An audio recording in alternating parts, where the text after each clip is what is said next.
Okay, so welcome everyone. So in this session, I'm going to discuss a decision tree, and then we'll have another session in that we'll again do a hands-on. Basically, we'll create a decision tree using some sample data. Okay?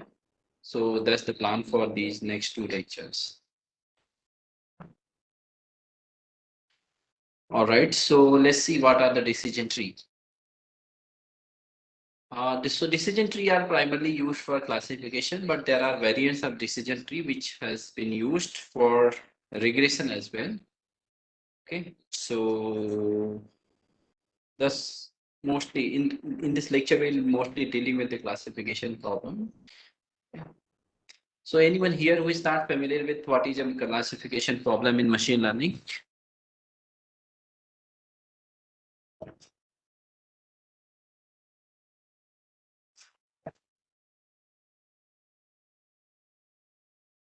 Okay, so looks like everyone knows machine learning classification, at least the basics. Just a second.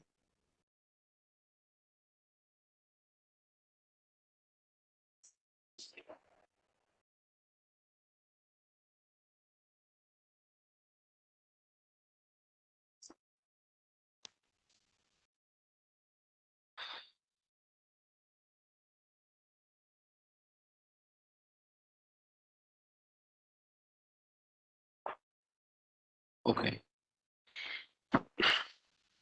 Yeah, so this is the table of the content. We will talk about what is a decision tree, and we'll learn a decision tree, and we'll look at the classic algorithm, which is known as CART, classification regression tree, or the first algorithm that was used to train a decision tree model is called Hunt's algorithm that we'll go through. And at the end, we'll talk about how to create decision tree using some sample data as I mentioned. Okay, so decision tree. Um, so decision tree are popularly used for classification problem. And in a classification problem, what we are given is some data, let's say house prediction problem, as I mentioned earlier, given some features like say x1, x2, and so on, and target variable y.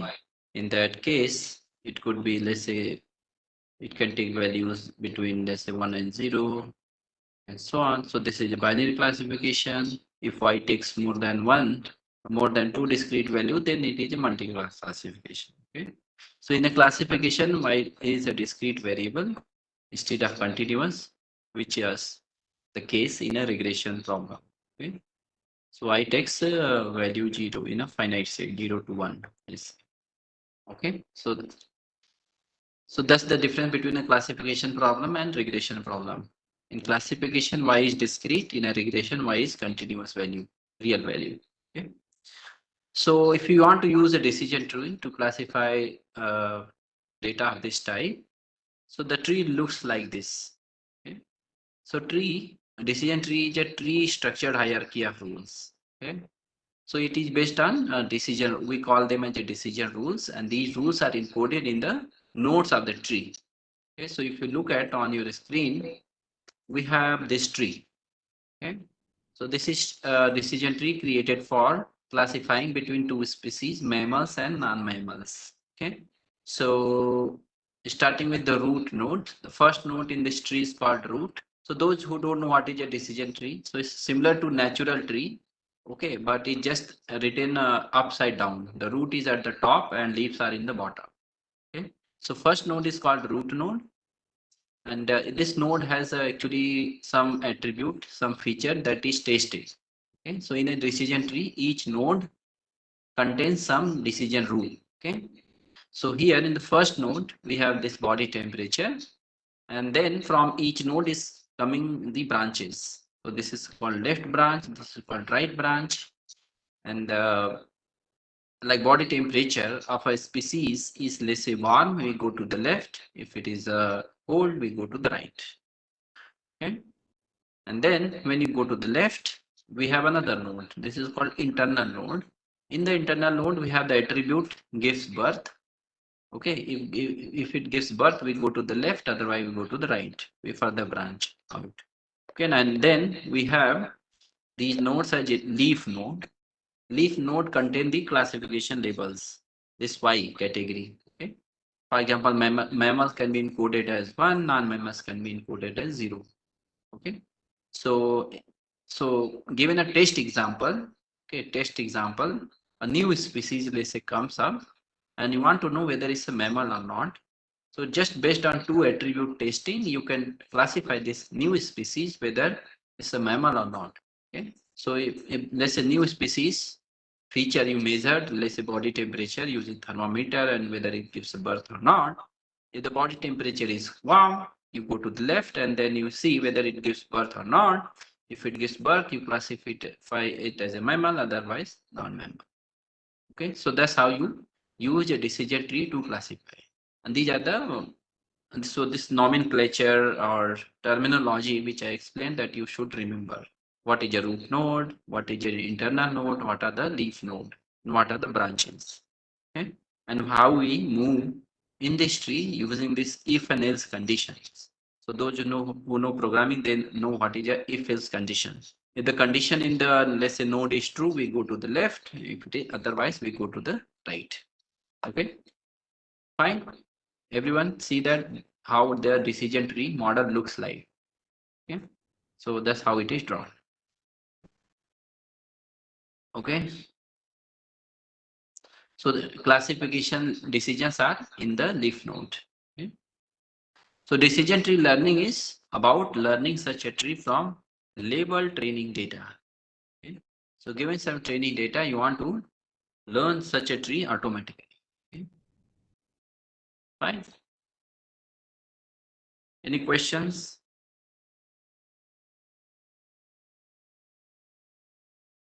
Okay, looks like questions.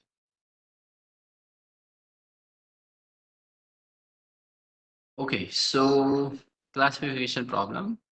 Let's see using a very simple um, data in that we have two features, x1 and x2. Okay, so x could be body temperature and x2 could be, let's say, gives birth or not. Okay, so these two colored points, the blue and red, these are the two classes. Okay, so we have this binary classification problem and two features, and this data needs to be classified. Okay, so if I ask you, if I have to manually classify these two data, blue and red ones, which kind of model you will pick? Okay. So how would you draw the decision boundary so that the two class data is separated? Can anyone tell me how your decision boundary will look like? From where to where I should draw the decision boundary?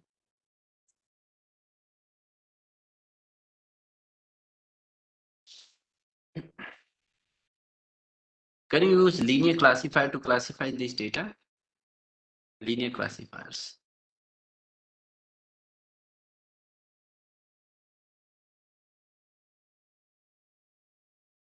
Any ideas?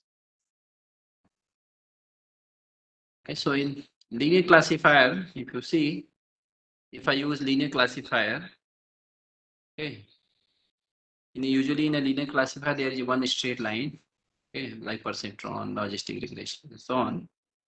Okay, logistic regression is non-linear because we use sigmoid. Okay, so if you use this straight line to classify, saying that okay, every data point on the right side of this decision boundary is red class, everything on the left is a blue class. But this using linear classifier is problematic because data will some of this data will be misclassified. Yes, you see some of the data will be misclassified if you use a linear classifier. Okay, so that's the issue if you use linear classifier. Okay, so somebody is saying that why not use two lines? Okay, so yes, we can definitely use that. But again, some data if you use linear classifier like this, anything between these two blue lines is a blue class, outside these two lines is a red class. Okay. I'm talking about linear classifiers. Okay. Like perceptron. Now, yeah, it makes sense. Like I can have a good classification, but there is still some misclassification, like this blue point coming over here, that data is not classified properly. So there are some misclassification points. Okay. But today we are going to discuss a very different method that draws the decision boundary in a very different way. Okay. So linear classifiers. Okay. Linear classifier, for the moment, you can think of a classifier which creates a linear decision boundary, straight lines. Okay. That uses straight lines to classify the data. Anything on one side of the line is one class, on the other side is another class. Okay. So for the moment, you can think of like that. Fine. Now you see that when we draw two decision boundary, then we can classify the data, but still there is some issue. Some points are misclassified. Okay. So decision tree is draw the decision boundary very intelligently. Okay. Let's see how it does that. Okay. First we'll see the intuition, how decision tree works. Okay. So here is how decision tree classifies this data. Okay. All of you see this picture. Okay. Very clearly how decision tree draws the decision boundary. Okay. Now you can clearly see that this data is perfectly classified. Okay. Yes. Now looking at this picture, I mean, this is what we want, right? This is how we can separate this data to class data. The question is, how would you create decision rules? The rules that are placed inside the internal nodes, root node and all. Remember in decision tree, when we had seen the definition terminology, we were using decision rules in the left and right to move whether I should go left or right. Okay. That's what we are going to create decision rules using this data and this decision boundary. Okay. So we want to draw this decision boundary. What will be the rule? Okay, that is the question. So can you even tell me, look at this picture and can you even tell me how do I create these lines? What should be our decision rule? Okay. For this decision boundary, let's say the lower side, which what rule should I use? If then rule. Rules are usually of the kind if they. Okay. And these rules are encoded using the features. Okay.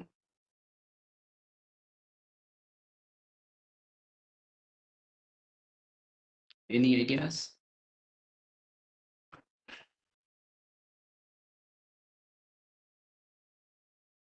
Yes, Jyoti. When s is less than 3, something like that. So here we can say that if x1 is less than 3 and x2 is less than 1, then we have this red class. Yes. Okay. So that's what we are going to do. Decision tree rules are if then rules. Okay.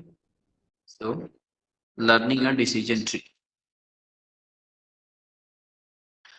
So first decision that we are going to make, the question that we are going to ask is if feature x1 is greater than 3.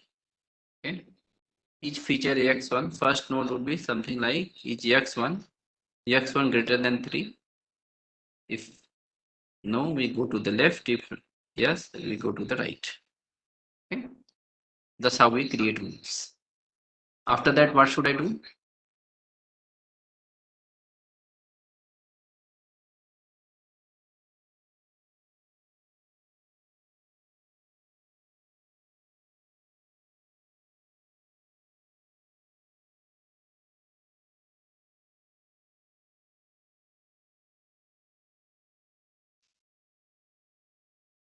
You ask further questions, right? You check feature x2. Okay.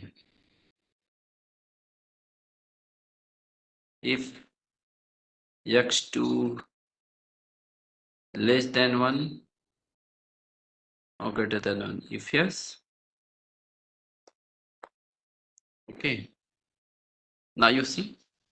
Can you tell me what should be the class label here? X1 greater than 3 and X2 less than 1. Which class is this? Red color. Yes. It's a red class. Right? What about here? Which class should I assign?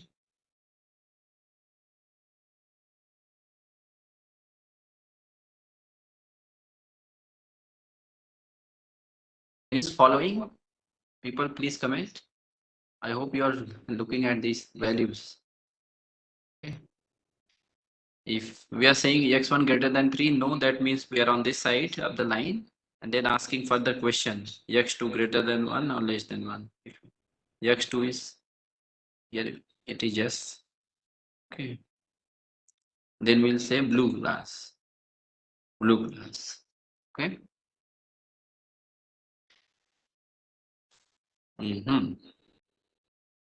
But still, when x1 is greater than 3, what should you do? We need we need to classify these points as well, right? So far we have classified which points? This one and this one. But we have not classified this one and this one, right? So again, we need to make decision. Okay. What condition should I put here in this node?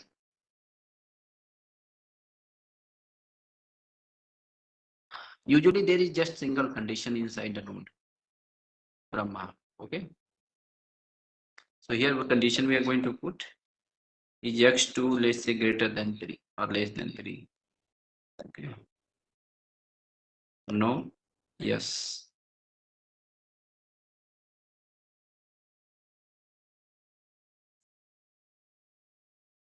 Mm.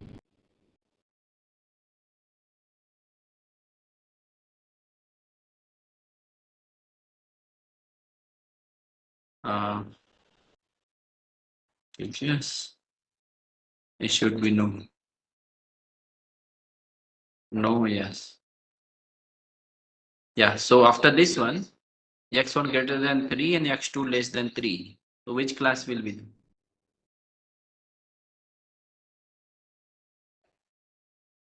Which class should I put? Blue. Okay. And finally here, which class? Red. Okay. Now we have classified all the 4 sections. This one, this one, this one, and this one. So every data point is now classified using this decision tree. Yes. So that's what is decision tree all about. Okay. But this is pictorial representation, but there are more intricate questions that needs to be answered. Okay. Because this data was very simple, but in reality data could be more complex. Okay. Yeah, so this next few slides are talking about the same thing that what we just did. So I will skip those slides. Okay.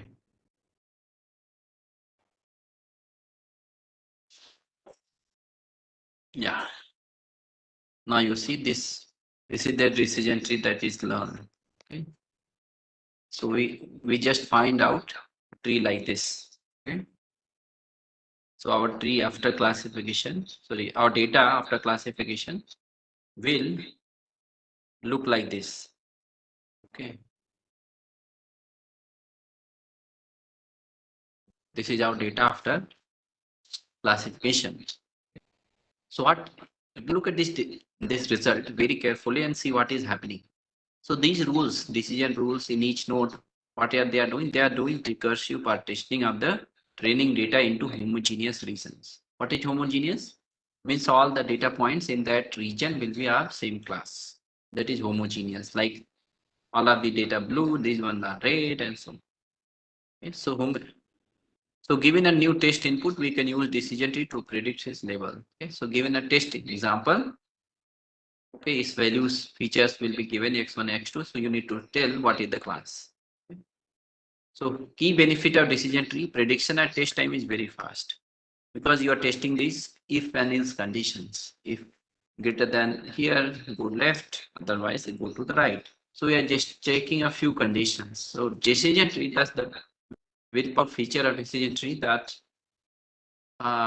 testing a class level of unseen example is really fast, because you need to check few rules, if then else kind of. Okay,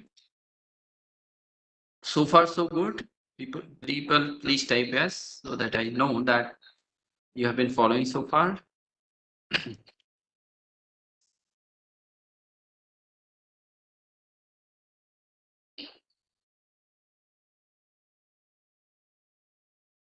Okay, great. So let's move dig deeper. Okay.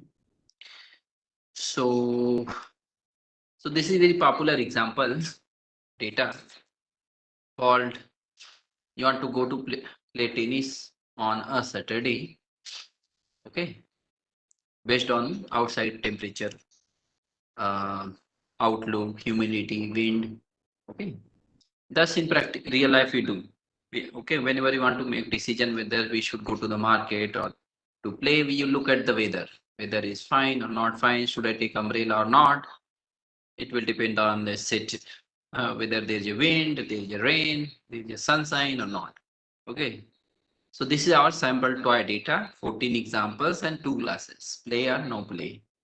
Okay, and using this data, we will create a decision tree. Okay, but this will be our hands-on part. Okay, because before that, we need to understand the theory of decision tree. With so many questions we need to answer. So we'll using this toy data, we'll create this decision tree at the end. Okay, fine. Okay.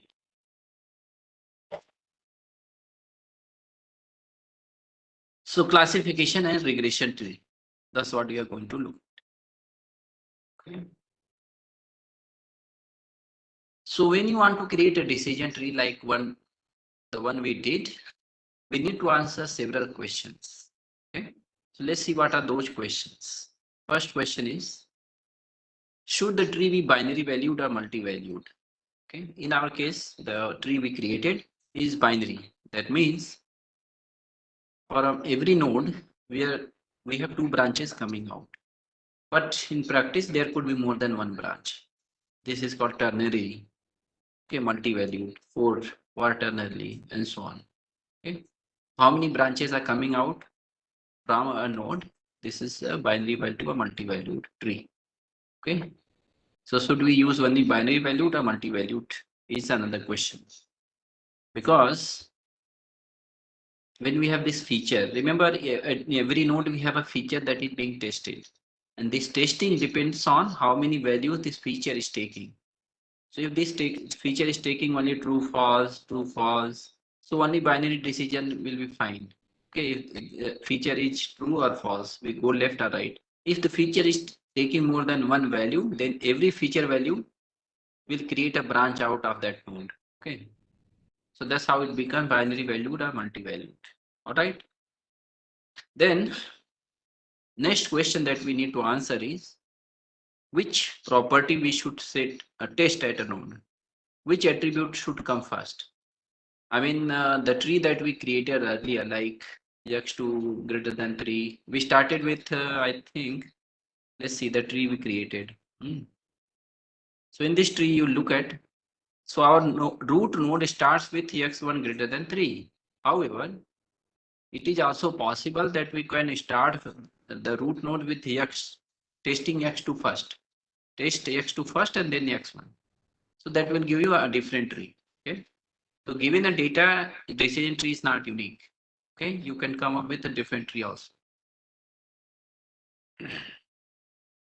Depending on, I mean, obviously, which metric you are using to test these conditions. Okay,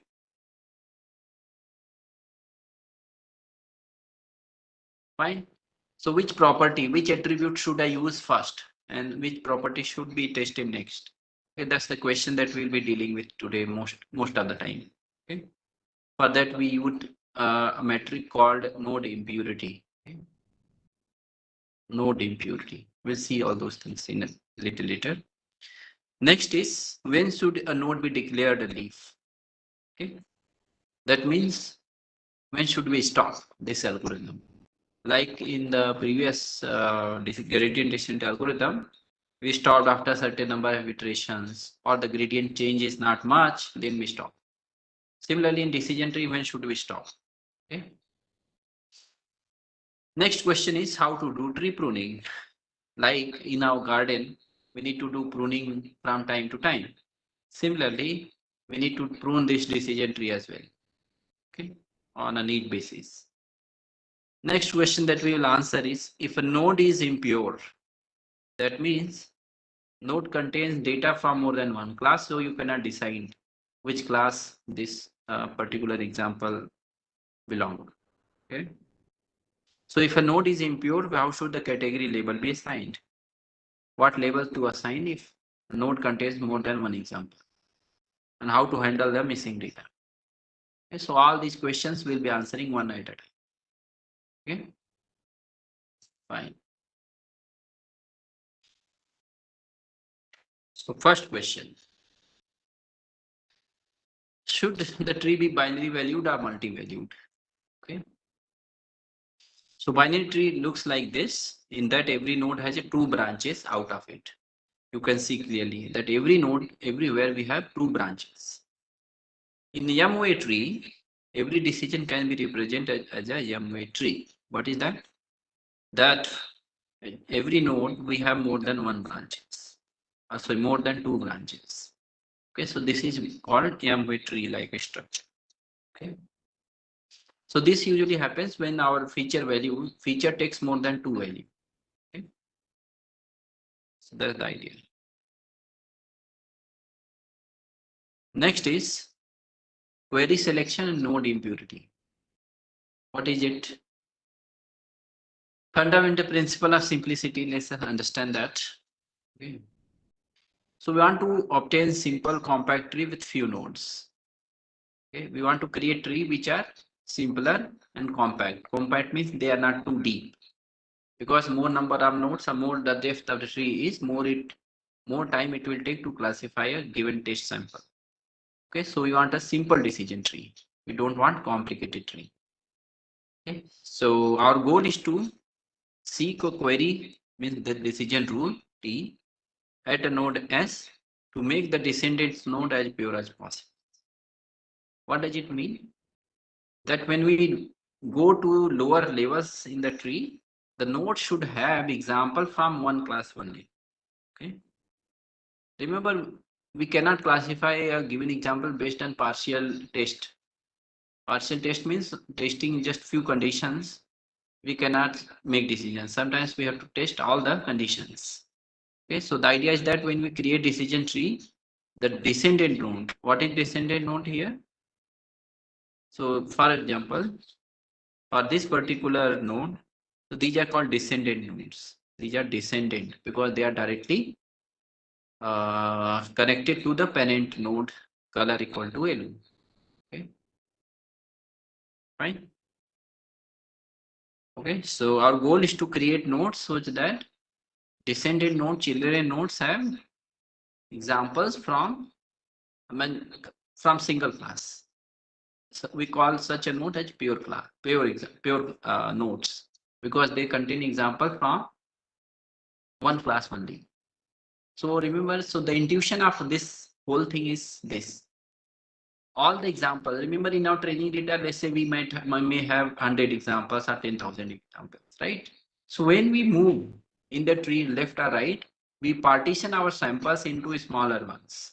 Okay, some samples in the data will go left, some examples will go to the right. So the idea is we are partitioning our data, okay, such that when we reach the leaf node, all the examples in that leaf node will belong to the same class so that you can make unambiguous decision. Okay, unambiguous decision about the class label. Okay. So we form the query like this: xt greater than equal to xi. So this is nothing but testing an attribute for a particular value, like we did x1 greater than 3 or less than 3. And what they do, they create decision boundaries that are perpendicular to the coordinate axis. Okay, when we test x1 greater than 3, remember it created a vertical line. Okay, so after you do multiple feature testing, you will get decision tree. You can create decision tree boundary like this. Now you see that testing many values, for many values, you can create any arbitrary complex decision boundary. Okay, that means decision tree classify any kinds of data. And variant of decision tree called random forest are very popular in Kaggle competitions where a decision tree, a random forest has been used to win many competitions. Okay, using ensemble learning and all. Okay, so what you see in these figures, decision tree creating complex decision boundary. Okay, by testing for multiple values, you can create any kind of decision tree or any kinds of decision boundary. Okay. Okay, so the next question that comes to us is query selection and node impurity. Okay. So remember when we are creating decision tree, what we are doing? Our goal is to create leaf node which are as pure as possible. That means they create example from single class. Okay. So let us denote by PC fraction of input from class C at node S. Okay. So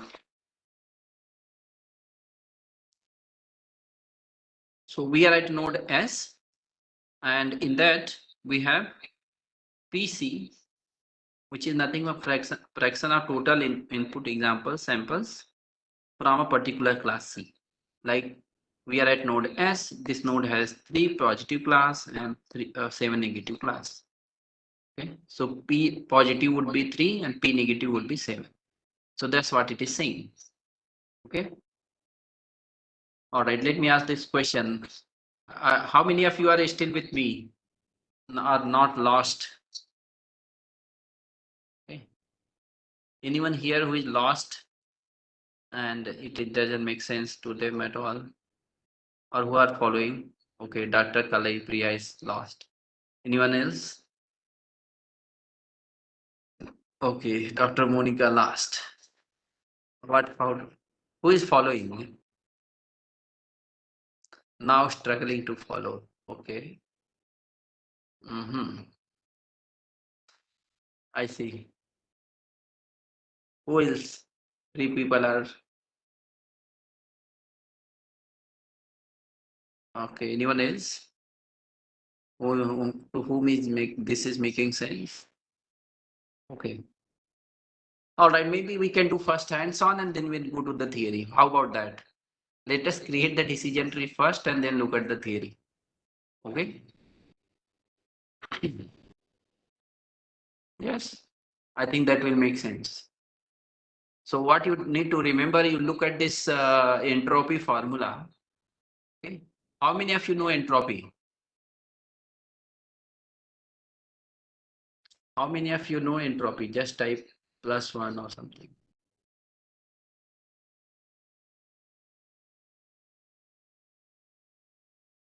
We'll do hands-on first. Create a decision tree. Let's do that. Okay, all of you remember this formula. Okay, this is the formula we'll be using.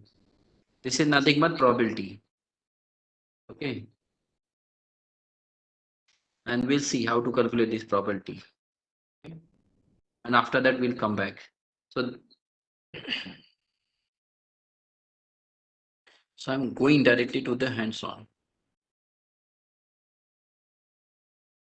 Okay, so let me see.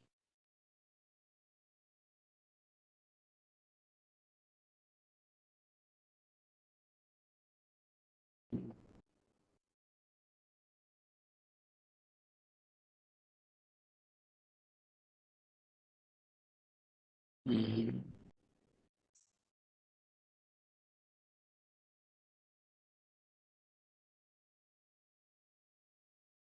Okay. Decision tree construction. Okay. So let us first illustrate it. Okay. So let us look at one way of constructing a decision tree from some given data. Okay. And we'll use this entropy. Okay. Or information gain based on the splitting criteria. Okay. So for this data, all of you look at this data. I think data makes sense, right? All of you can look at the data. Play, no play, that's our data. And this is the decision tree, okay, that you want to create manually. So all of you keep paper, pencil, pen and paper and pencil so that you can create this tree. Okay. Um, so in this tree, the question that we seek is this: why the outlook? See, here is outlook feature that is used as a testing condition in the root node. Why is that? Why not wind or humidity is the root node in this tree? Okay, why is that? What is the reason? Okay, so for that we use this entropy or information gain to decide which feature to use as a first node. Okay, so entropy or information gain is used to check which feature to use as the first node, and then second node and third node and so on. Okay, so of all the four features, so how many features are there in this data? All of you look at how many features are there?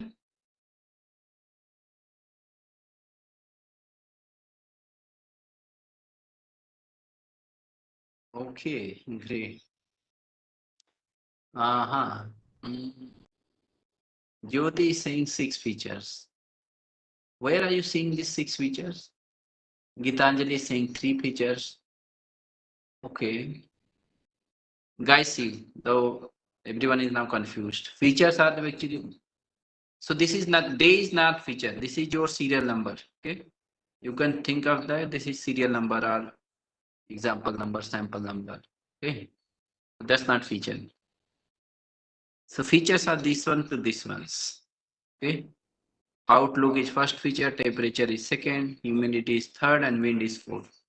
And this is your X variable, X1, X2, X3, and X4. And this is your Y target. Okay. So how many features are there now? Okay. Oh, anyone else want to disagree? Fine. So this data has four features and one target variable, a classification, a label variable, label. Okay.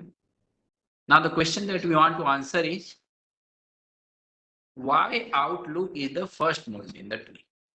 How, who tells? How to decide? Why? How to decide which node to be used as a first node, a root node? Then next node will be which feature and so on. So you look this tree very carefully. What we are encoding? Every internal node has some feature mentioned in it. Yes. All of you look at this tree. Every internal node has some feature being tested. Yes. Everyone agree with that? We are testing a feature.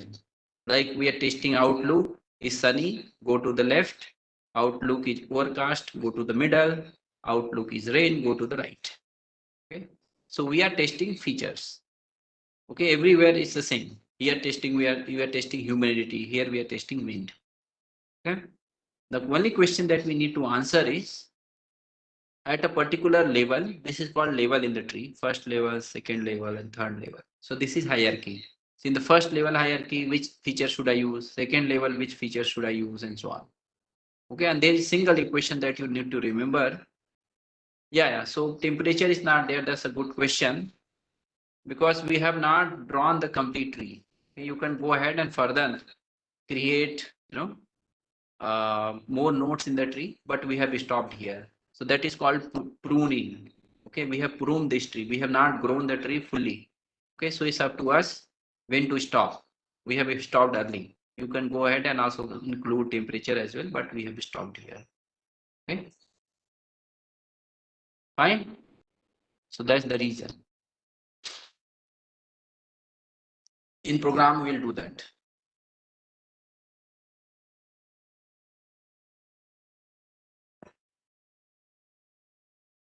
So analogy to create this tree is like this. Playing the game 20 questions. The most useful question first. So which question should I ask so that I can classify this data? Okay. or can make the decision play or no play quickly. Okay. Fine.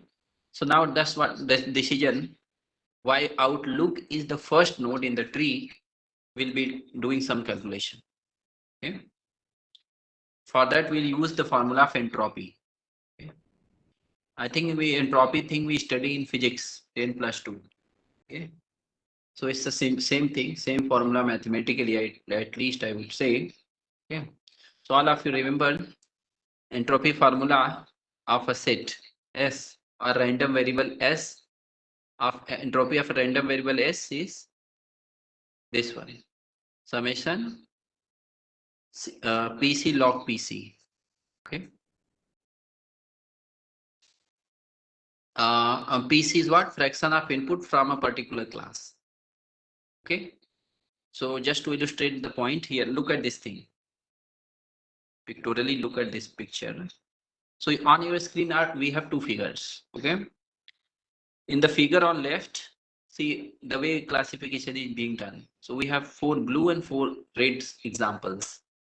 Okay. 2 class problem, 4 red samples, 4 red data points, 4 blue data points.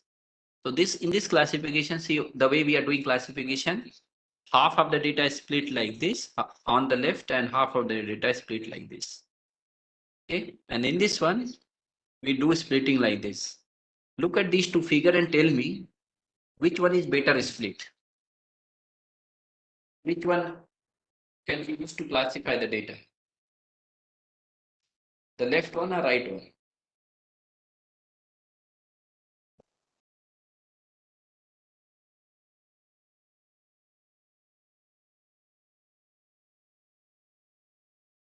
Remember, deciding the class label, like given an example, I want to decide the class label.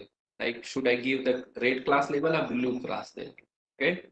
That's the decision I want to make using these two trees. So which one is better? Balaji is saying left, Brahma is saying left. Okay. Neelam is also saying left. So using the left tree, can you decide? Okay. Can you decide? Okay, for a given data point, it is a blue class or red class? Hmm? There is a high confusion in the left tree. See, both classes are equally probable. Okay, probability for an example to belong to blue class and red class is same. Yes, you see the height of the histogram. This is, you can think of this is probability of example belonging to two classes, which is like 50-50%. Okay, and in the figure on the right, you see, if I am on this left side of this tree, there is a high chance this example will belong to the red class. Okay, like 90%. If the class example goes to the right side of this tree, then there is a high chance this class will belong to the blue class.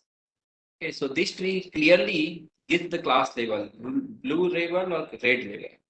Yes, but the tree on the left, see, there is a huge problem because both classes are equally probable. Yes, everyone see that? Now, how many of you want to switch from left tree to right tree? Hmm? Neelam, Balaji. Okay, now you see what is going on. So this tree does what? It does sorting of the examples. Okay, in your training data, you have examples or samples, we want to call it, right? So these samples are actually split. We have total 8 training examples, and these training examples are moved left and right. They are routed. You can think of they are routed. Like we have a routing of traffic. No? Some part of the traffic will go left and some part of the traffic will go right. Okay, so similarly, these decision nodes are doing routing of the training example. Okay, your blue class go left, your red class go right. Okay, so that's what this decision tree in this node is doing. Okay. Yes, criteria. So entropy. Now let us understand the entropy. What entropy is? How many of you think is entropy is high here? Okay, entropy is, you can think of is confusion.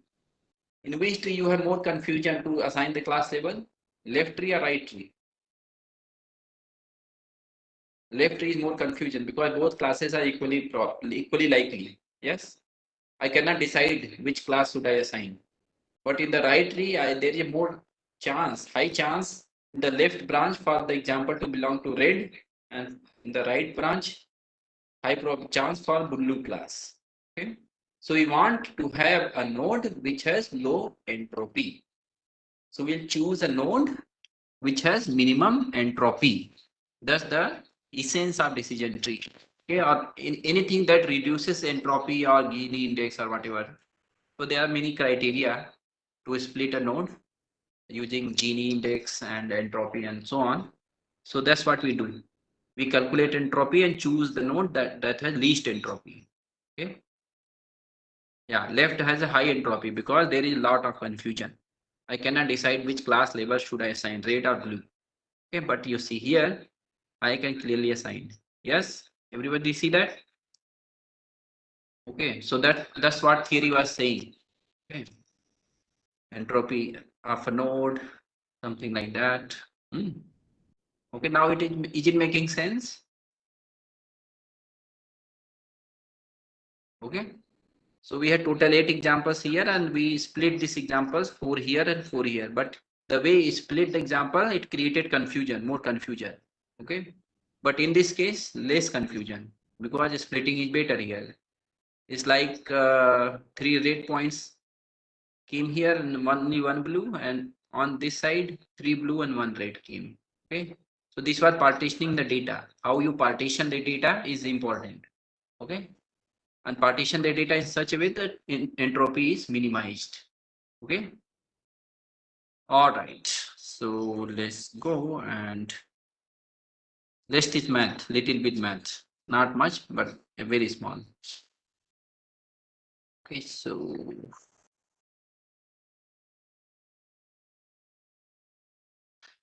okay, so all of you look at this formula of entropy. So this is same formula that we study in 10 plus 2.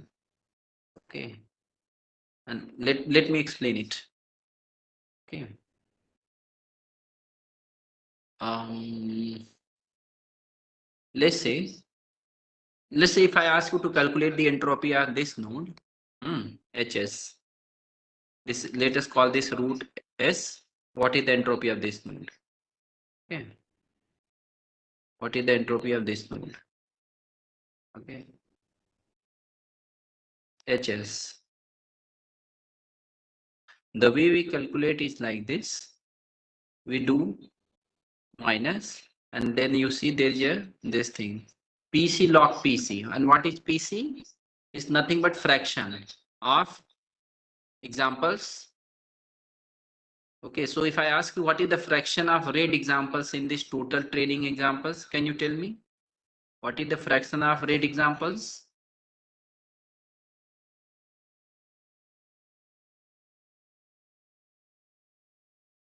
Fraction. Fraction is ratio. What is the probability of red class? Yes, 4 by 8. There are 4 red classes divided by total training example 8.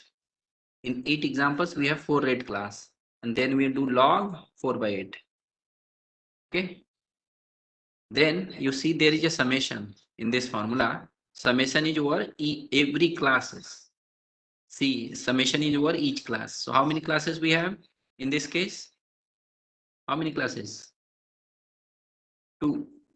Okay, so we do the same calculation for every class. Now we repeat the same thing for blue class. For blue class, what is the probability of blue class? 4 by 8. Okay, same. So we do 4 by 8, again log 4 by 8. Okay, that's what equation is saying. PC log PC. Yes, everybody see that? And now we are going to sum this up. So you take your calculator and you can calculate this value. Yeah, it's nothing but, yeah, 1 by 2 log. So this will come out to be, I think, 1 by 2 plus log 2, then again 1 by 2 log 2. So it's 2 log 2. Yeah. it will be 2 log 2. Okay. So the 1 by 2, yeah, 1 by 2 log 2, 1 by 2 log 2 is yeah, log 2. Okay. So that's the entropy log 2. So that's the entropy of the root node. Fine. Now, how many of you clear with this calculation?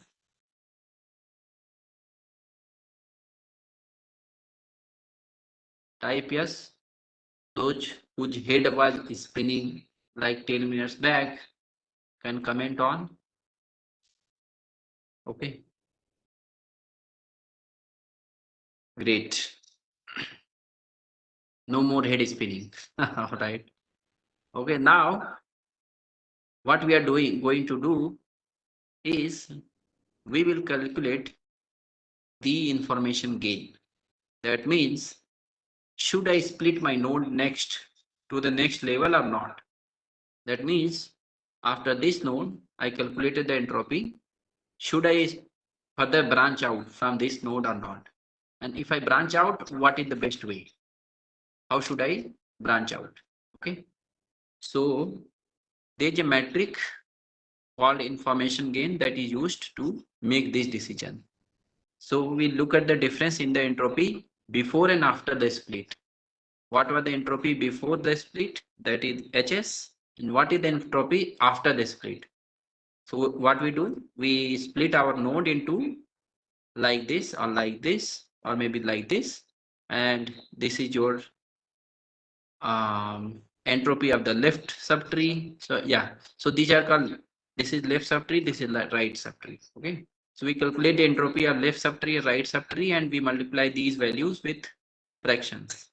Okay, so in this case, you see, out of 8 training examples, 4 came to the left, so this fraction will be 1 by 2, and this fraction will be also 1 by 2. If this split was, let's say, 7:3 or something else, so this ratio will change. Okay. So this yes one is how many training example went to the left. Yes two is how many training example went to the right. Okay. And yes is the total training example. Okay. Now for this tree, can you give me this information gain? All of you do this calculation and give me the information gain for this tree. Okay. Give me the information gain for this tree. Okay, I'll have to do this exercise, please.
Yeah, so I'm saying compute the information gain. Apply the formula written on the top, okay, this formula, and calculate the value of information gain for this tree on the right. Okay. S is total training example in this formula. Okay. Yes, one is how many training examples went to the left. Yes, two is how many training examples went to the right. Okay. Fine. You need to compute this value, IG, for this tree.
So Dr. Surendra, if you are here, then maybe we can take a break, and then that's an exercise for people to do, and then we can again meet.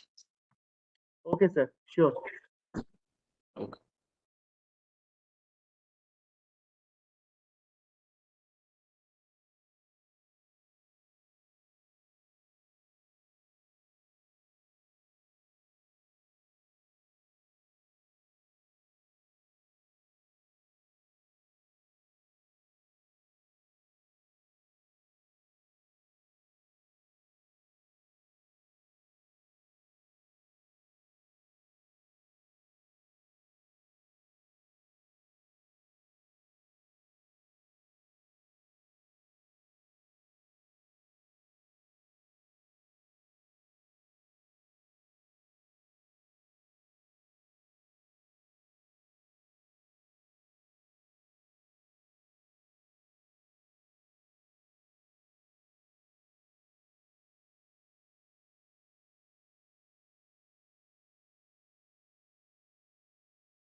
Yeah. So, Dr. Student Service again resume.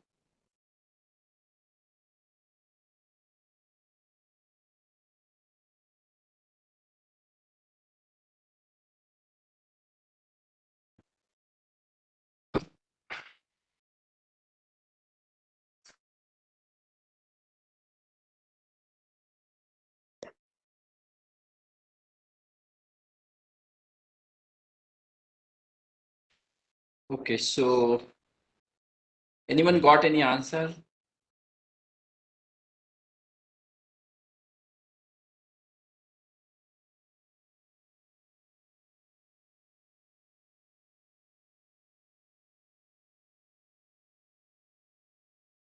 Any value? Participants? So basically, you are supposed to. I had already done this part, right? So you are supposed to do HS1 and HS2 in a similar manner. Okay. And then S1, I mentioned what is S1, right? S1 is the count of examples in the left tree, and S2 is count of example in this tree. Okay. So anyone got any approximate answer?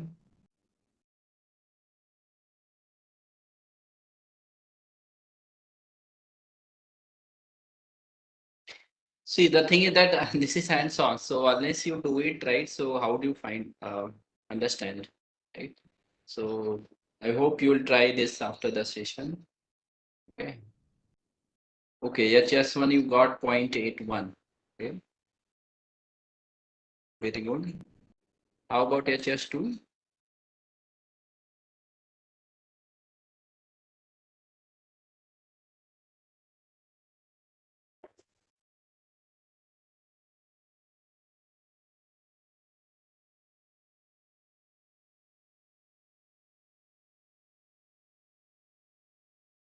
Okay. Yeah, HS2 should be same because we have 1 by 3 and 3 by 4 and 1 by 4. Okay, great. Now we need to plug that value here and rest is easy, right? So final answer is minus 0.622 5 or 6, something like that. Okay, fine. So final answer would be minus. I'm typing those who have got this value. Final value, that is your answer. Okay.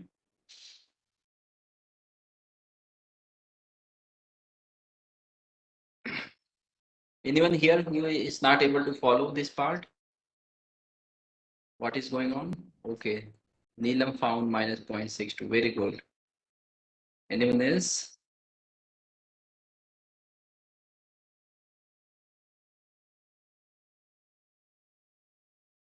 Yeah, it's a negative value. When I typed, I forgot to type minus. It's minus 0.62.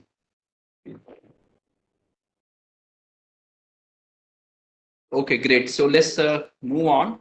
So this is what we'll be doing. So as another exercise, what you do, okay,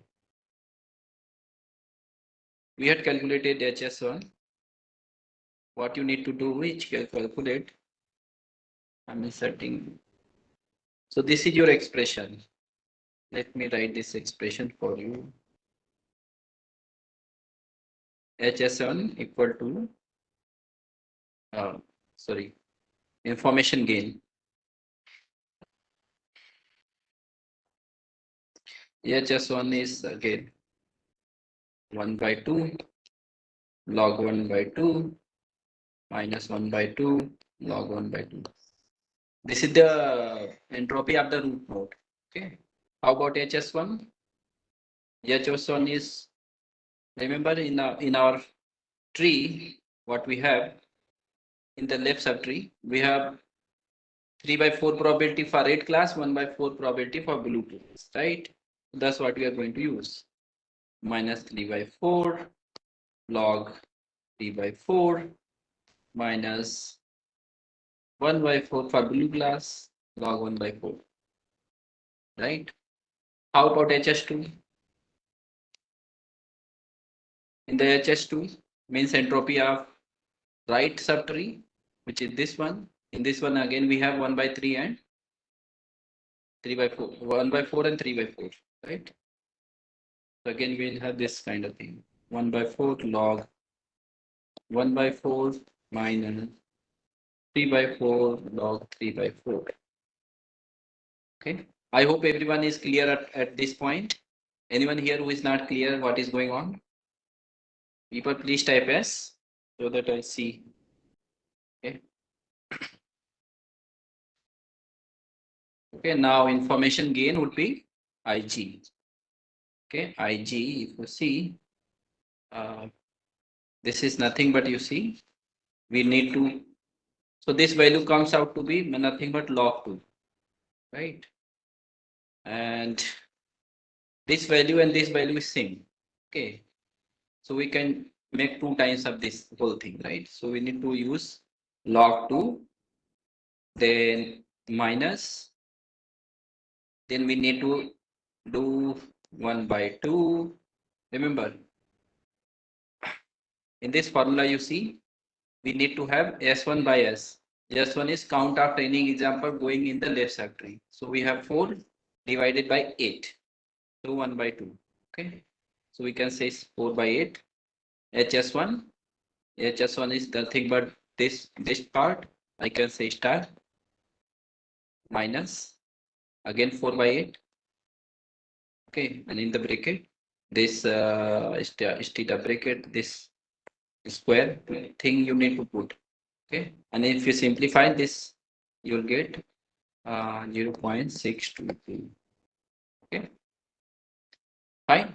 That's your information gain. Now what you need to do, you repeat this same calculation and tell me the information gain for this tree. Okay, what is the information gain? All of you do again the same calculation for this tree. Okay, please people, all of you do and calculate the information gain for this tree. Okay.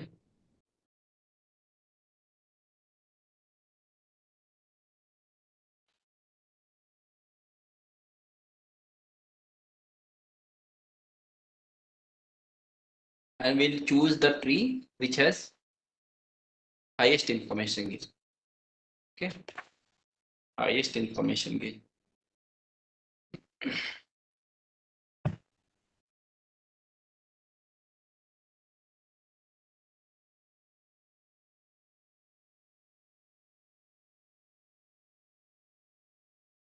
Those, in fact, you don't need to do any calculation. For this tree, you can clearly look at the tree and tell the information gain right away.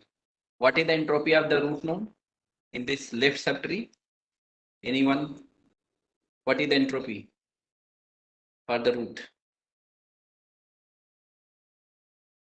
Remember, when there is maximum confusion, entropy is 1. Okay? Entropy is 1. When the maximum confusion will be? In which scenario you have maximum confusion? I'm highly uncertain. Okay. Information gain with P0. Very good. Brahma is really intelligent. I see. See what is happening. Entropy of this node is maximum. And maximum value of entropy is 1. Why? Because there is maximum confusion. Because both the classes are equally likely, 50-50% chance. So entropy will be 1. You can also calculate it mathematically. Okay. Similarly, entropy of this is also 1 because again we have 50-50 chance, right? Again here we have 50-50 chance. Okay, so no where entropy is changing. Okay, so we'll have something like 1 minus 1 by 2 into 1 minus 1 by 2 into 1 because every node has same entropy. Okay, so if you do this information gain, you will get 0. Okay. Okay, there is no gain. Okay, but in the other case, you see we have minus 0.622. So which one is better?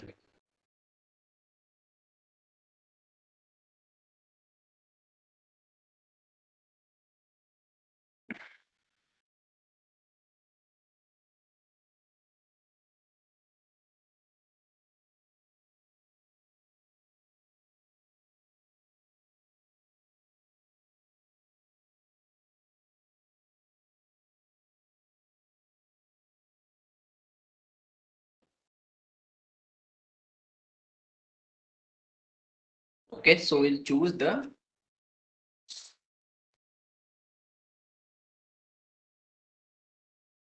tree on the right. Okay.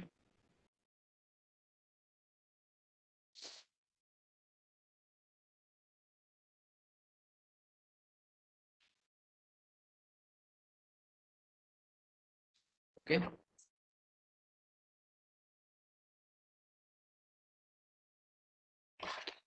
All right. So let's go ahead and we'll be doing all this. For the example, we had taken tennis example, play or not play, right? So now we are going to calculate information gain for that tree. Okay. So in that example, okay, we had four features, right? We had four features, 9 play examples and 5 no play examples are there. Okay, look at your data. You can calculate in this data how many play examples, and total there are 14 training examples. In 14 we have 9 play and 5 no play. Okay, you can calculate easily. Okay, so you can calculate the entropy of this node itself. Okay, so for root node, yes, we have 9 positive and 5 negative. Okay, so entropy of the root node would be, okay.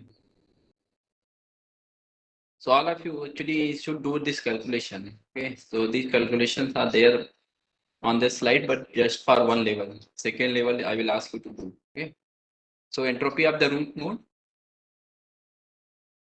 Okay, we are taking total. We have 14. In 14, we have 9 positives. 9 by 14 log 9 by 14, and then minus 5 by 14 log 5 by 14. This gives us 0.94. Okay.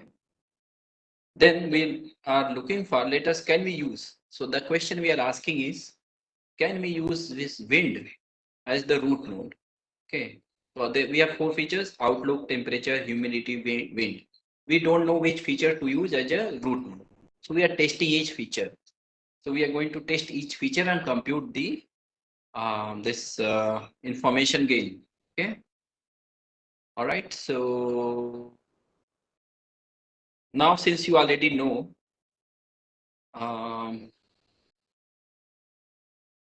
okay, before I jump into and tell you again, so this is another exercise. What you do, all of you, please calculate the information gain for wind. Okay, calculate the information gain for the wind. So in wind, look at how many training examples we have. Total 14. Okay. In wind case, we have 14 examples, and how many values, different values wind has. It has either strong or weak. Okay. So we have a wind. Okay. And in the wind, if it is strong, we go to the left, let's say, and it is weak, we go to the right. Okay. If I go to the strong, with strong, how many S and O are there? Wherever there is strong, strong, strong, strong, and strong. So we have total 5 strong or 6 strong. In 6 strong, how many S and O's are there? Can anyone tell me? If the wind is strong, how many times I can go play and no play?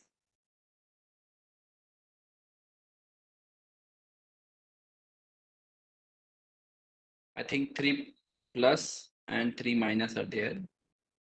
3 times play and 3 times no play. And the when wind is weak, how many times we can go to play and no play?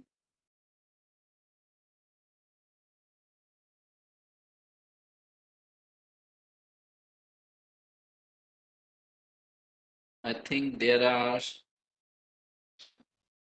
7 plus and 2 minus. Okay. In this way we check how many plus and minus are there.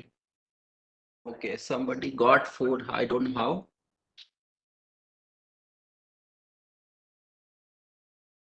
Yes.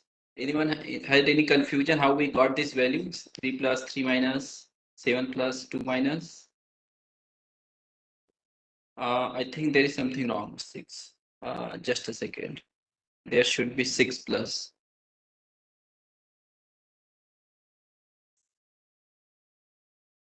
No. 6 negatives are there, sorry. That's fine.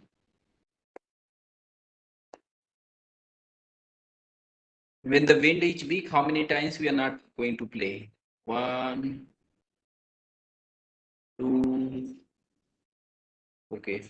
There are 2 negatives and 6 positive, I think. Okay. Fine. Make sense, everyone? Now you calculate the information gain for this node. This is split. If I split on the wind like this, what is the information gain we are getting? Okay. So using that formula, you go ahead and please calculate quickly. Okay, you should be fast calculator. Use your calculator and all of you are on computer or mobile, right? Everyone has mobile. So you can calculate this thing in mobile itself.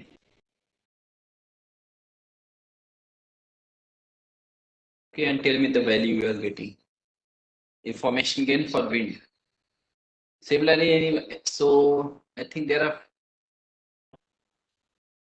okay good number of participants. Some of you can also calculate information gain for outlook.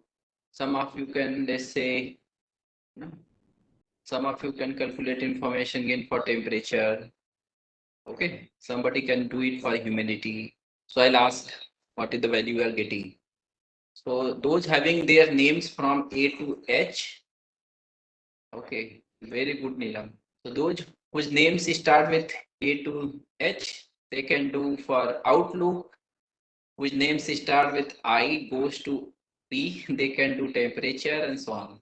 Okay, very good. Uh-huh.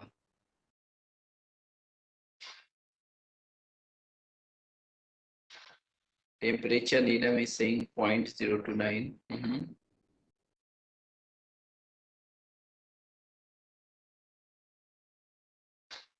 Okay.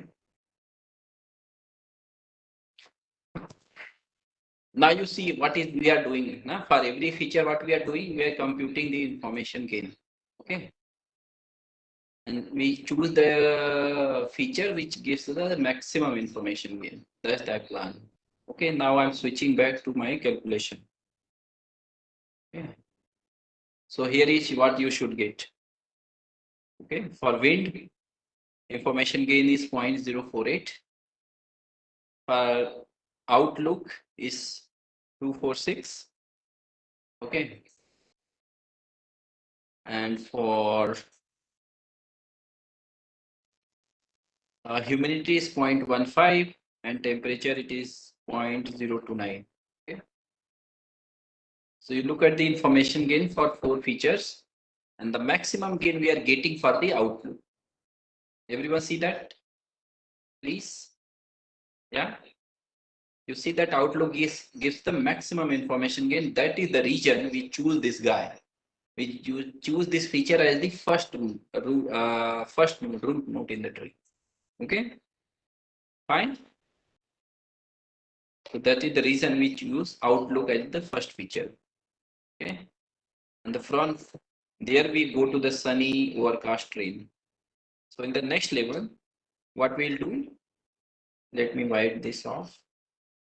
What we'll do, you look at the subset of the data. We'll not look at the entire data. See in this tree, what we are doing, we choose, now we know, okay, outlook is our root node. When we choose outlook as a root node, then 3 branches are coming out. Why? Why we are having 3 branches?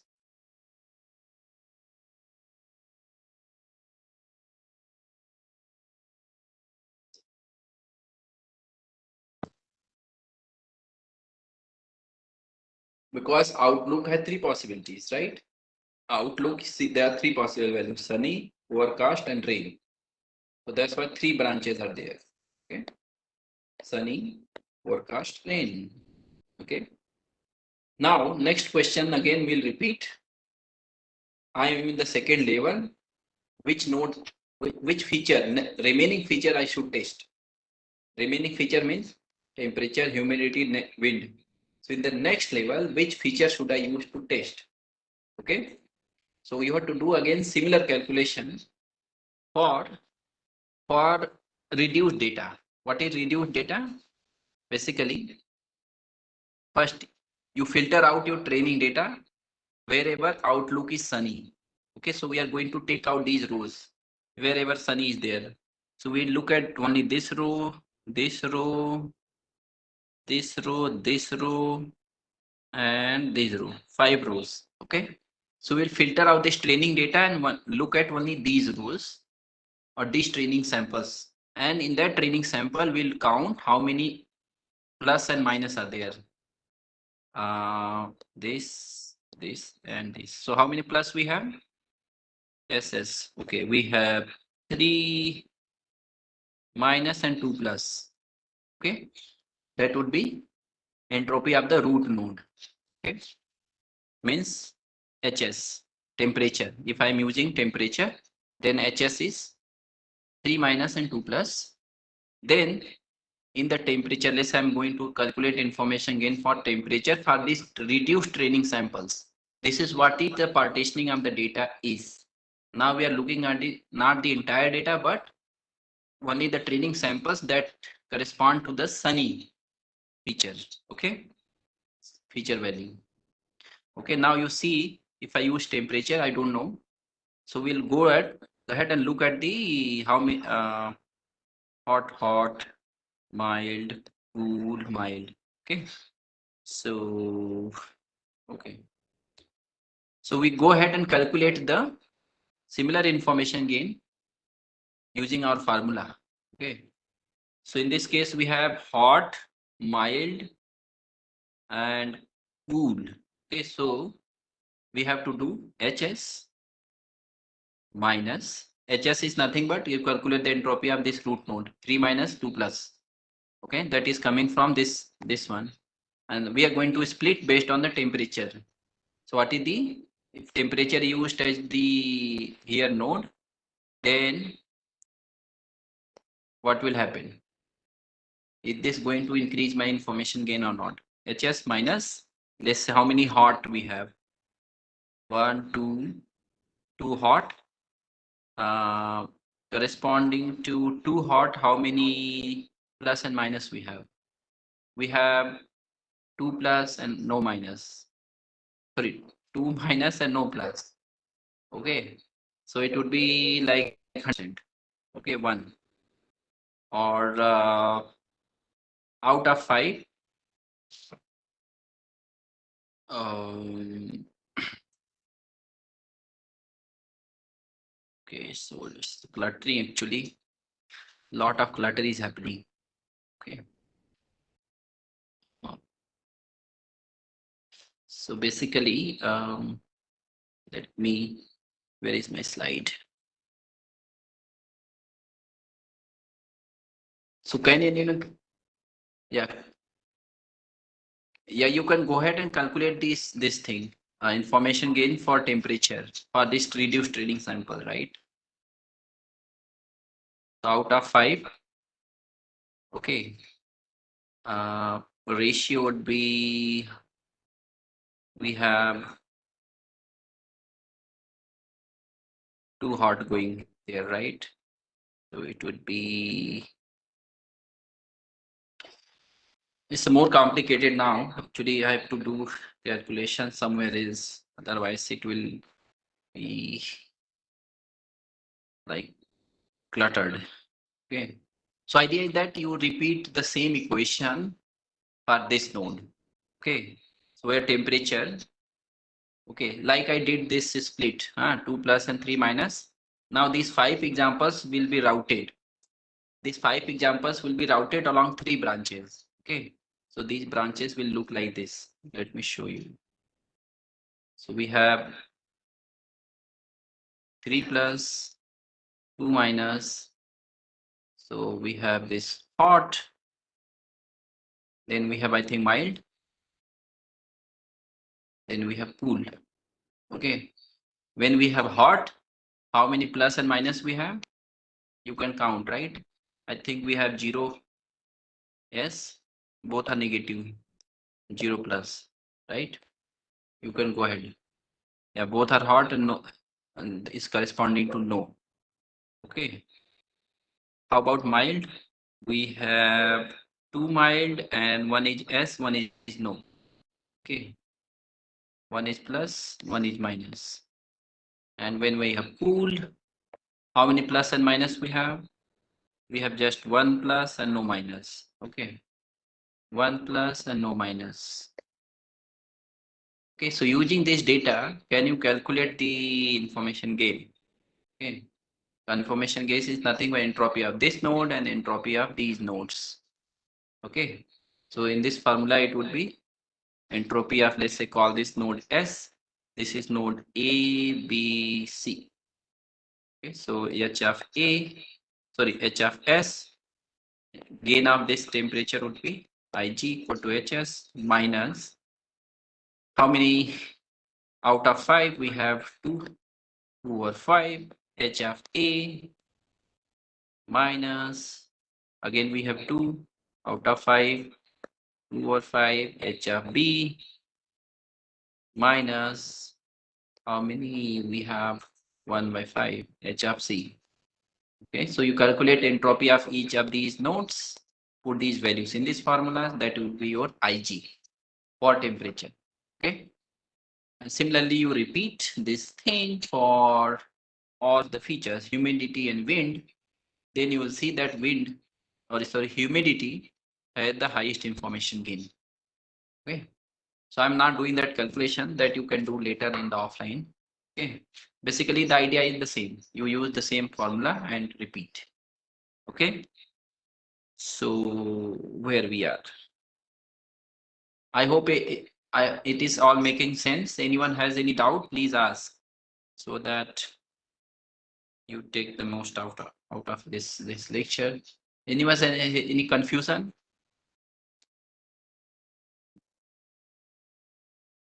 Okay.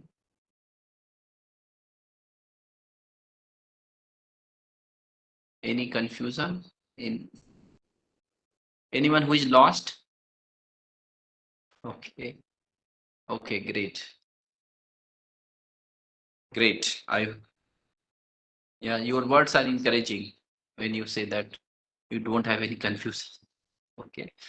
So that's what we do. Okay, so we go to the next level and compute the information gain for temperature, humidity, and wind. Okay. And in this case, humidity gives the highest information gain. So that's why you in that tree see, you see humidity here and wind this side. Okay. We don't have to do anything here. We don't do any splitting this node further. We don't split. Why?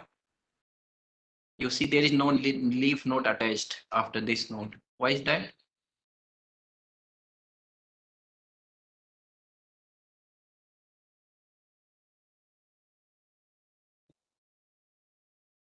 Any ideas? Yeah, because this node is pure. Such a node is called pure. What is pure node? There are all positive examples and no negative examples. That means there is 100% examples coming from a single class, positive class. Okay, so we stop. We do not grow that tree, or we do not split that tree further, because there is minimum no confusion at all. Okay, middle node is already pure. Okay, so we don't no need to expand this further. Okay. Another question is this: if a feature has already been tested along a path, we do not consider it again. It's like Outlook has been tested here. We do not consider that feature again in the tree. Okay. Now, if you are given some toy data, can you create the decision tree? Yes.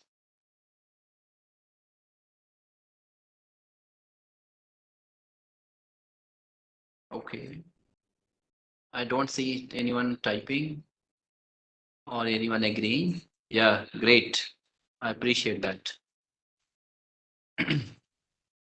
Neelam, Gitanjali, Brahma, and Sanskars.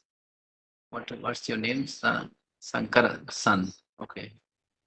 Okay, great. Yes, so So yeah, in this tree, we're using information gain or entropy as a, to decide whether a node is pure or not. So remember what intuitively what every node is doing. Every node is splitting the whole training data and routing them along the branches. Some part of the data will go left, some part of the data go to the right. As long as we do not get the pure node, all the nodes having the same classes. Okay, then we stop. Okay, sometimes growing the tree to a very high level of depth is problematic because it creates so many test conditions. So that's why when the node is like almost pure, not 100% pure, we also stop. Okay, we have less than 95 positive example and just 5 negative example, then we can also stop. Okay, that's also possibility when to stop. Okay, so besides entropy, there is another metric called Gini index that is used to create decision tree. Okay, formula of which is very little different than entropy. In entropy, we have PC log PC. Here we have PC1 minus PC. Okay, so that's how we use another metric to decide whether to split a node or not. Okay. Uh, so let's look at the some key strength of decision tree. Okay. So what are the some key strength of a decision tree? One, they are very simple and easy to interpret. You can clearly see how they are working in every node which feature is being tested. Okay. Second, they do not make any assumption about the distribution of the data. Unlike, let's say, a naive base. I think there was a lecture on naive base. I was looking at your syllabus. Okay, what are the assumption made in naive base classifier? Fundamental assumption in naive base. Mhm. Okay, so that assumption we call it uh, IID assumptions. Okay, one is IID assumption. Second is features are independent given the labels. Okay, features are independent given the label. That kind of assumption we don't need in decision tree. Okay. Second is that we can deal any kinds of data, real, categorical, nominals, and so on. Okay. Another thing is that decision trees are very fast at test time because you just need to check few feature values. Okay. After moving left or right, you reach to the leaf that gives you the class level. Okay. And multiple decision tree can also be combined by ensemble method, such as random forest or decision forest. Okay, so you can create multiple decision tree and use, let's say, multiple decision trees to classify data. Okay, so it's like majority voting. You ask many people for the class level of a single test example. Okay, so let's say out of 5 people, 3 people say three positive class and 2 of them are saying negative class. So you take the majority voting saying that this example belongs to the positive class because majority of the people are saying same class level. Okay, so that is the idea of random forest classifier. Okay. So some key weakness of decision tree is that learning the optimal decision trees and be complete. Okay. So yeah, so that's the issue with decision tree. We don't know what is the optimal decision tree. Okay. So for the same data, okay, people can come up with different tree because data is really huge. There will be many levels in the decision tree, so it can go to any depth. Okay, it can go to any depth. All right. So yeah, so I hope this slide was able to convey you the main message how to create a decision tree. Yes. Now, do you want to see some code or you want to learn the theory? Okay, let me see what do you want to, what you are interested in. You want to see some code or you want to see the theory?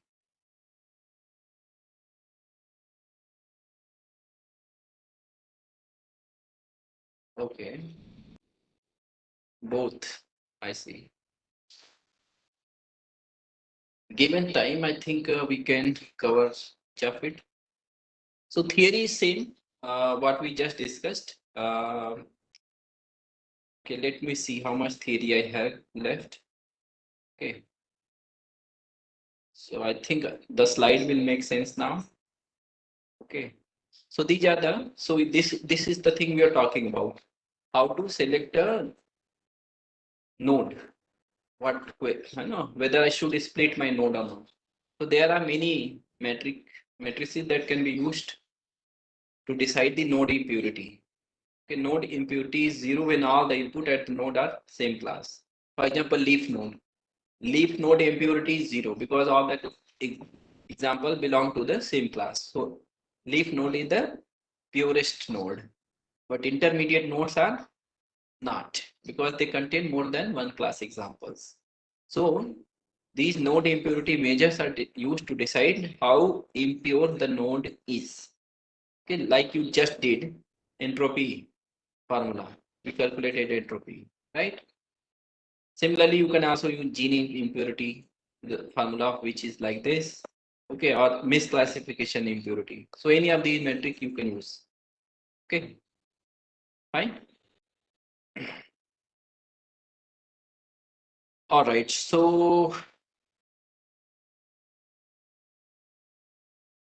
Uh, so what we are looking at. So let's say we have created a partial tree down to node S. Okay, like in our case, we created one outlook node, right? So we created outlook node, and then we want to know which value of the feature I should use to test. Okay, because a feature can have multiple values, right? Okay, so which value should I use to test? So, or which feature should I use to split next? Okay, so what we do, we look for the query decision rule. Okay, we look for the feature that decreases the impurity as much as possible. Okay, or maximize the information gain. Remember, the information gain formula is derived from the entropy itself, right? So one way you can call, you want to maximize the information gain. Other way you can say you want to minimize the entropy or minimize the error rate or minimize the gene index and so on. Okay, so that's another way to say. So we look for the drop in impurity like this. This is the impurity or entropy of the parent node. These are the entropy of the children node, left and right side. Okay, so that's the value. So this is same thing that we have looked at. Uh, so this is what we are looking at, how to split at each internal node. Okay, let's say we are at a node, so how to split it? Should I split like this, in that both left and right subtree have equal example from both the class, or should I split like that? Okay, so no matter how we split, the goal is to have the split that results in group as pure as possible. That means this split is more preferred than this. The reason is entropy. So this has lower entropy than this one. Okay, fine.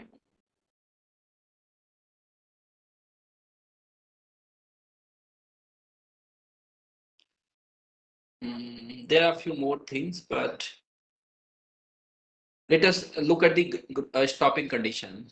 Okay, so using the information gain formula that we have seen, using that we can know whether I should split or not. Okay, the next question that we need to answer is when to stop growing the tree. When to stop? Should I stop here, or should I grow one more step further? Like we have not considered temperature here, so there is also possibility that next level I can also consider temperature. Yes, so should I stop here or should I further go down the tree? Okay, so stop expanding a node further if or when it consists of all examples having the same label, like this example. Okay, so you stopped growing this node. That's one. condition. Second is we run out of features to test along the path to that node. For example, if I reach here, I don't have any more feature to test because all features have been tested. So you stop. Third one, decision tree starts to overfit. Okay, overfitting. Overfitting is a very fundamental problem in machine learning. So anyone here who knows or doesn't know overfitting, so that I can briefly discuss about it. What is overfitting? Don't know. Okay. Anyone else? Overfitting and underfitting. Okay. Anyone here who knows overfitting? Generalization error and overfitting. Okay.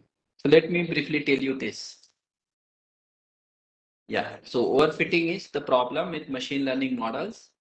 So this is not specific to decision tree. This is general problem with machine learning models. It says this, that if you have a very small training data, let's say 10 training data, and you are fitting 100 parameters. Okay. So this is more of underdetermined problem. Okay. In simultaneous equations, some of you know some underdetermined and overdetermined systems. Okay. So when you have small data and large number of parameters, so what will happen? Your model will fit the data too well. Too well means it will go through, it will like happen like this.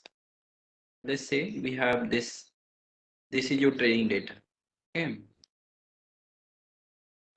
This is your training data, and if you draw the model will go through each data point exactly because you are fitting 100 parameter model. Okay. So it's a very complicated model, right? It's like your true pattern is, I don't know what it is.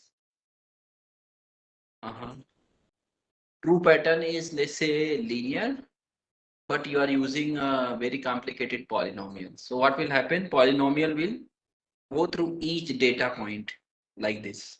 Okay. It will memorize the training data. So that's the issue. Okay. When you memorize the training data at test time, okay, the model will not generalize. Model will make error, big error. Okay. So this is called overfitting problem. Okay. Yeah. So Gitanjali is saying more variables and less equations. Yes.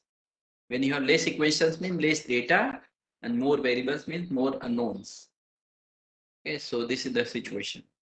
So model will memorize the training data. It's like the students in the exam. I think most of your faculty, so you can correlate. So let's say you, after the end of your course, you ask your students to memorize 10 questions and their answers. Okay. In the final exam, what you did, you gave a question that came outside of the syllabus, or those questions. It is outside of that question. What will happen to the students? Will they be able to answer?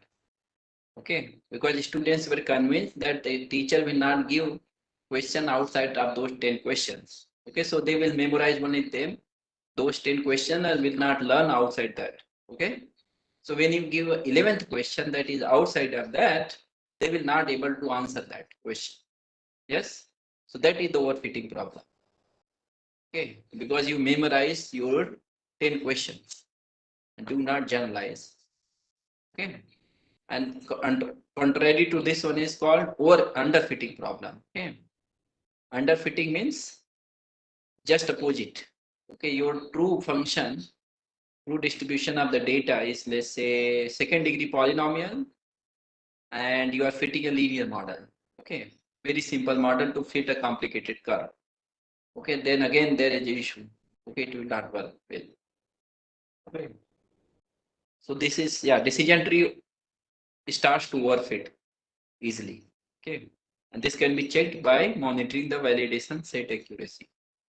Okay, you look at the training loss and validation loss, and if they are training loss is validation is like loss is like this, training loss is like this, then there is a overfitting.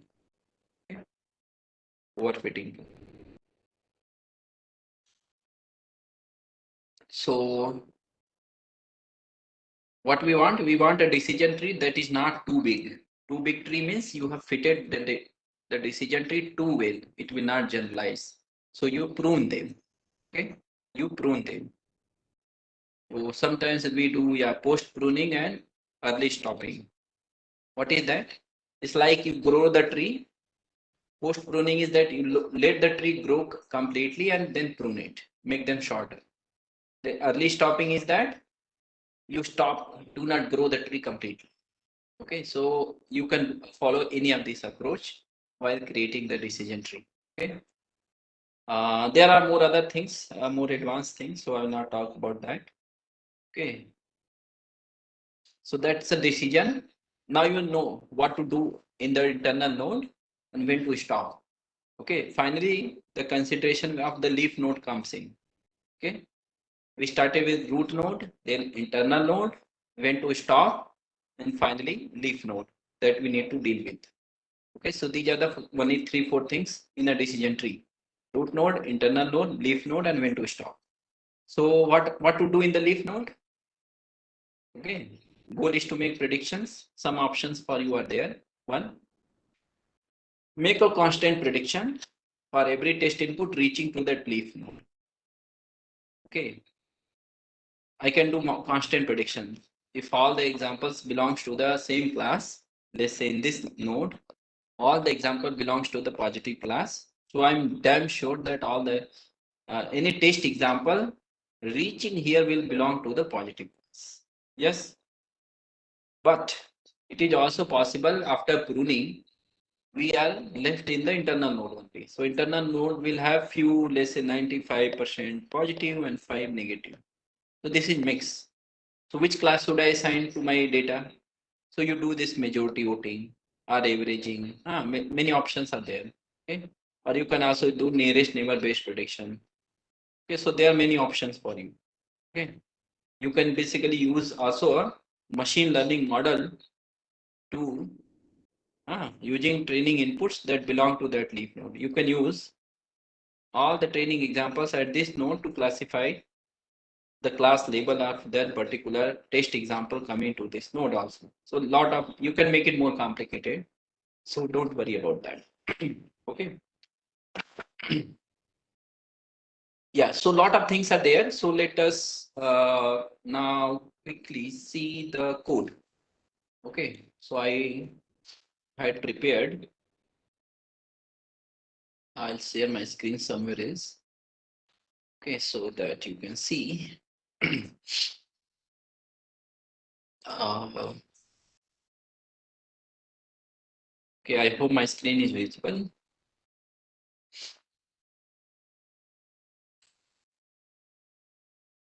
Okay, let me see.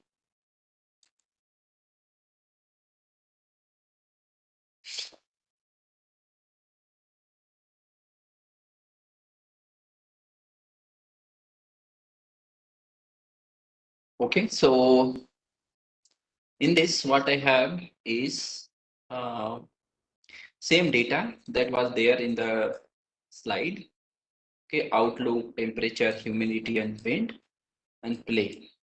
Okay, that's our target. These are the features, 4 features. So in the beginning, we have imported some library like Panda and sklearn.tree. So this sklearn is a famous machine learning library in that we are since we are going to use decision tree classifier. So we use this class, tree class from this library. Okay, and this class has these methods. Okay, or these are also actually classes only, decision tree classifier. From this package, we import these classes, decision tree classes. Okay, so what we load, so we have, this is our data. Okay, and then we put this data in our data frame, Panda data frame, pt.data frame data. Okay, so this data is nothing but just what we have seen earlier. Okay, so no need to go through that. So in order to build the model, what we have to do first, we have to convert. So this is the limitation of scikit-learn, that it does not handle these. These are called categorical features. Okay, we need, because these are these are strings. Okay, but scikit-learn want these to be numbers. Okay, so in order to convert these categorical features into number, we have to do this pt.getDummies. So it will do what? It will binarize these features. It will create more features out of it and convert them into binary features. Okay, and then yeah, this is our x feature vector, and this is our target variable. Okay. Fine. So we created our data x and y. So let us look at how x looks like. So if you look at plot this data x, it looks like this. So data is completely transformed. Okay. Outlook overcast, outlook rain, outlook sunny. Can you see? Every feature is now binarized. Okay. Every feature is binary feature. So this is another trick. I don't know you know how to convert this. Okay. So this is another way to transform your data. Okay. Now, so far so good. This is your X and Y data. Then in scikit-learn is very nice library for machine learning. You have to do 2-3 lines of coding. That's it. Model done. So we use our decision tree classifier here. Okay. And we say, okay, what criterion you want to use? Like in our calculation, we use entropy, right? So this guy is in this code, we are also using entropy. You can also change this to something is like Gini. Random state it for initialization purpose, so don't worry. Maximum date, we set it to null, a none default. Okay, that means we leave this value, and minimum sample split. So we'll continue splitting the node as long as there are at least 2 samples in a node. Okay, as long as in a node there are 2 samples or more than 2 samples, we'll continue splitting. That's our stopping criteria. Okay, then we create an instance of this class, and then we say fit. When you call fit, it will actually train the model. It will do all that calculation that we just did manually. Okay, and then next 4 lines, we plot the decision tree. Okay, we plot the decision tree using this plot underscore tree that is already there available in the stream class. Okay, tree package. Okay, so when you run this thing, you will get a tree like this. Okay, you get a tree like this. And this tree is,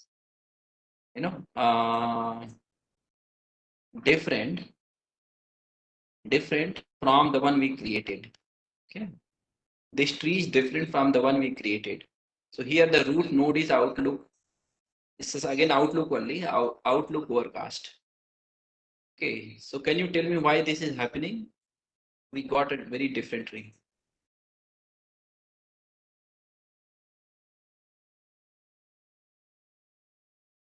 Hmm? Any ideas why we are getting a tree like this? Let me see. Anyone would like to answer this question? Why we got this tree? This tree is different from the one we created. Okay. Humidity is next level, entropy.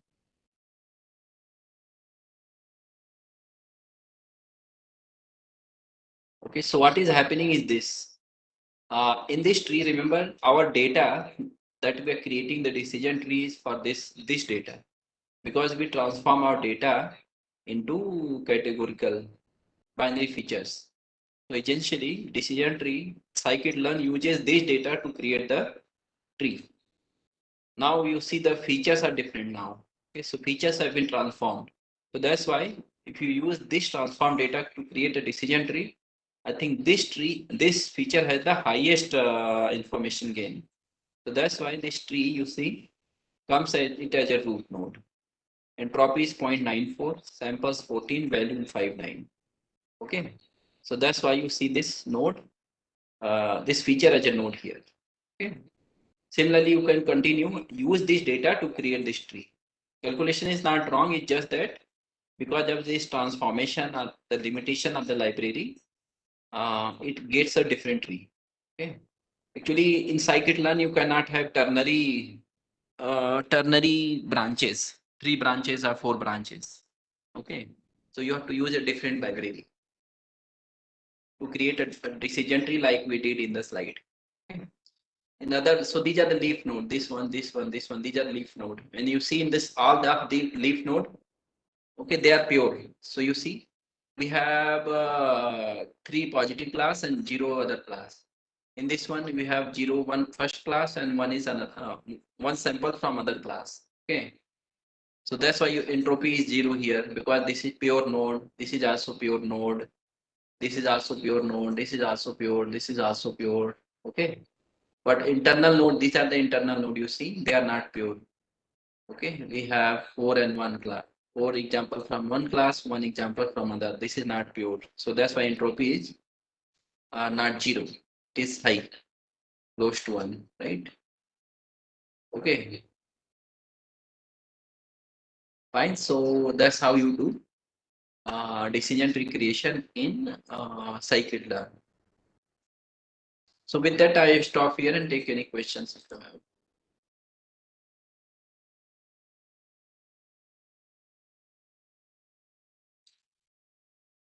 Fine. So Dr. Surendra, I think yeah, participants.